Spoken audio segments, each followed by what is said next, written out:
اعوذ باللہ من الشیطان الرجیم بسم اللہ الرحمن الرحیم۔ السلام علیکم ورحمۃ اللہ وبرکاتہ۔ نحمده ونصلی علی رسوله الکریم، اما بعد فاعوذ باللہ من الشیطان الرجیم، بسم اللہ الرحمن الرحیم۔ وعن ابی ہریرہ رضی اللہ عنہ قال قال رسول اللہ صلی اللہ علیہ وسلم اعمار امتی ما بین الستین الى السبعین واقلهم من یطول ذلك، رواہ ابن حبان والترمذی۔ حضرت ابو ہریرہ رضی اللہ عنہ بیان کرتے ہیں کہ نبی کریم صلی اللہ علیہ وآلہ وسلم نے فرمایا، میری امت کے اکثر لوگوں کی عمریں 60 سے 70 سال تک کے درمیان، اور بہت کم لوگ ایسے ہوں گے جو اس عمر سے آگے بڑھیں۔ یہ حدیث جامع ترمذی کی اور صحیح ابن حبان کی۔ ناظرین کرام، گزشتہ امتوں میں لوگوں کی عمریں بہت طویل ہوا کرتی،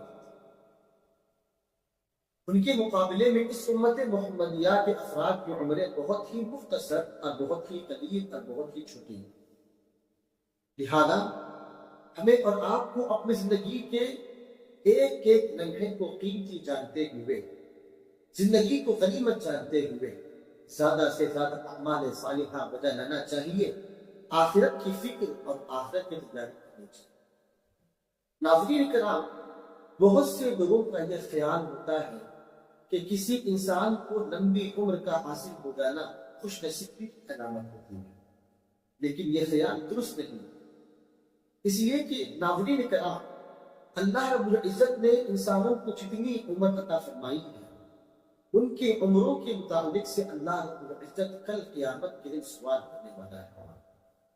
صحیح حدیث میں آتا ہے کہ اللہ کے رسول فرماتے ہیں صلی اللہ علیہ وسلم کہ کل قیامت کے دن ابن آدم سے اللہ رب العزت 5 سوالات فرمائیں گے، اور جب تک ان 5 سوالات کے جوابات ابن آدم نہیں دے گا، اس کے قدم رب العزت کے سامنے سے نہیں ہل پائیں گے۔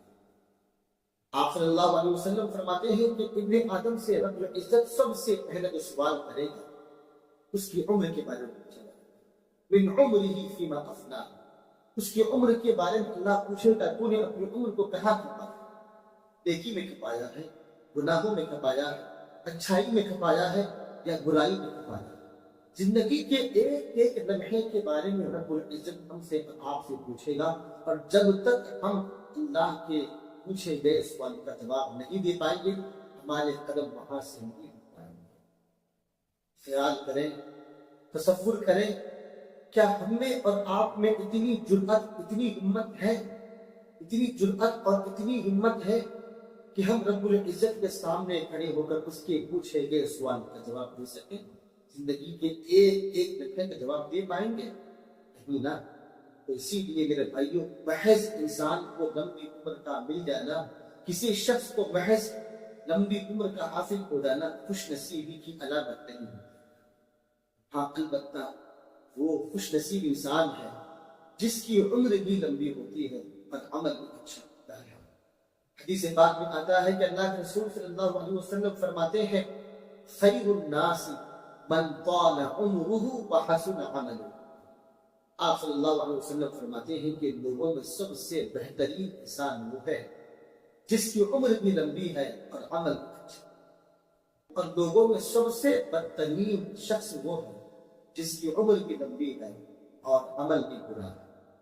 تو پتہ یہ چلا ناظرین کرام کہ محض انسان کا لمبی عمر کا حاصل ہو جانا خوش نصیب کی علامت نہیں ہے، بلکہ اللہ رب العزت نے ہمیں اور آپ کو جتنی بھی عمر عطا فرمائی ہے، اس مختصر سی زندگی میں اللہ کو راضی، اللہ کا تقرب حاصل کرنے کی ہمیں اور آپ کو کوشش کرنا چاہیے۔ آخر میں اللہ رب العزت سے دعا کو ہوں کہ رب العالمین تمام مسلمانوں کو اپنی زندگی کے ایک ایک لمحے کو قیمتی جانتے ہوئے اللہ کو راضی کرنے والے اعمال بجا لانے کی توفیق عطا فرمائے، آمین۔ وآخر دعوانا ان الحمد للہ رب العالمین، والسلام علیکم ورحمۃ اللہ وبرکاتہ۔